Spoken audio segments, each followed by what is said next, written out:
అందరికీ నమస్కారం అండి. నిత్య విద్యార్థి యూట్యూబ్ ఛానల్కు స్వాగతం, సుస్వాగతం. మిత్రులారా, ఈరోజు మరొక అంశంతో మీ ముందుకు వచ్చాను.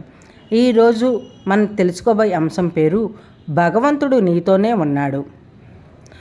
ప్రతి సంవత్సరం ఒక పిల్లవాడు తల్లిదండ్రుల వేసవి విరామం కోసం అతన్ని అమ్మమ్మ ఇంటికి తీసుకెళ్లేవాడు.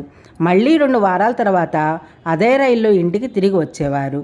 అయితే ఒకరోజు అబ్బాయి తన తల్లితో ఇలా చెప్తాడు, నేను ఇప్పుడు పెద్దవాడిని అయ్యాను, ఈ సంవత్సరం ఒంటరిగా అమ్మమ్మ గారింటికి వెళ్తాను అన్నాడు. కొంచెం ఆలోచన తర్వాత తల్లిదండ్రులు అంగీకరిస్తారు. తర్వాత రోజు వారు రైల్వే స్టేషన్కి వెళ్తారు. ట్రైన్ ప్లాట్ఫారం మీద ఉంటుంది. ప్లాట్ఫారం మీద నుండి కిటికీ ద్వారా అతనికి వీడ్కోలు చెప్తూ పదే పదే జాగ్రత్తలు చెప్తున్నారు. నాకు తెలుసు, మీరు ఇప్పటికే నాకు చాలాసార్లు చెప్పారన్నాడు బాలుడు కొంచెం అసహనంతో.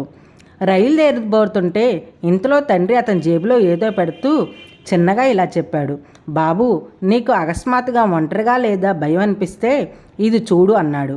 ట్రైను బయలుదేరింది. ఇప్పుడు బాలుడు ఒంటరిగా ఉన్నాడు. రైల్లో కూర్చున్నాడు. తల్లిదండ్రులు లేకుండా ఇదే మొదటిసారి. అతను కిటికీ గుండా వెళ్ళే ప్రతి దృశ్యాన్ని చూస్తున్నాడు.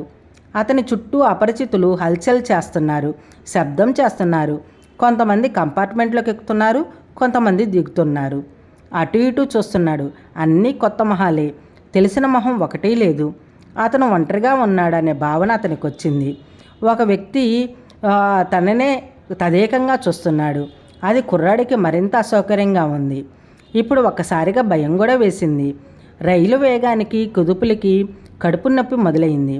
మరియు రైలు వేగంతో సరిపోల్చడానికి ప్రయత్నిస్తున్నట్టుగా గుండె కూడా కొంచెం వేగంగా కొట్టుకోవడం ప్రారంభించింది. సీట్లో మూలకి ముడుచుకొని కూర్చున్నాడు. ఒక్కసారిగా అతని కళ్ళల్లోకి నీళ్లు తిరిగాయి. ఆ సమయంలో అతనికి తన తండ్రి తన జేబులో ఏదో ఇచ్చినట్టు గుర్తొచ్చింది. వణుకుతున్న చేతితో అతని జేబులోంచి ఒక కాగితాన్ని తీశాడు. అందులో ఇలా ఉంది, భయపడవద్దు, నేను నెక్స్ట్ కంపార్ట్మెంట్లోనే ఉన్నాను అన్నాడు. ఇంకా ఒక్కసారిగా కొండంత ఆత్మవిశ్వాసం మరియు ధైర్యంతో మొహం మెరిసిపోయింది ఆ బాలుడికి. గుండె నిండా ధైర్యం. చిరునవ్వుతో తలపైకెత్తుకొని కూర్చున్నాడు. ఇప్పుడు గుండె వేగం కూడా తగ్గింది. కడుపు నొప్పి ఛాయలు కూడా లేవు. అపరిచితుల మధ్యలో ఉన్నా కానీ చాలా సౌకర్యంగా ఉంది ఇప్పుడు. ఏంటి, కథ అయిపోయింది అనుకున్నారా? ఇప్పుడేనండి ఈ కథలో నీతి గురించి మనం తెలుసుకుందాము. ఇలాగే అందరి జీవితాల్లో కూడా ఇదే పరిస్థితి. దేవుడు ఈ లోకంలో మనల్ని పంపినప్పుడు మనందరి జేబుల్లో కూడా ఒక నోటు ఉంచుతాడు, నేను మీతోనే ప్రయాణిస్తున్నానని. కాబట్టి భయపడవద్దు, నిరాశ చెందకండి, అది మీ శారీరక మరియు మానసిక ఆరోగ్యాన్ని ప్రభావితం చేస్తుందని.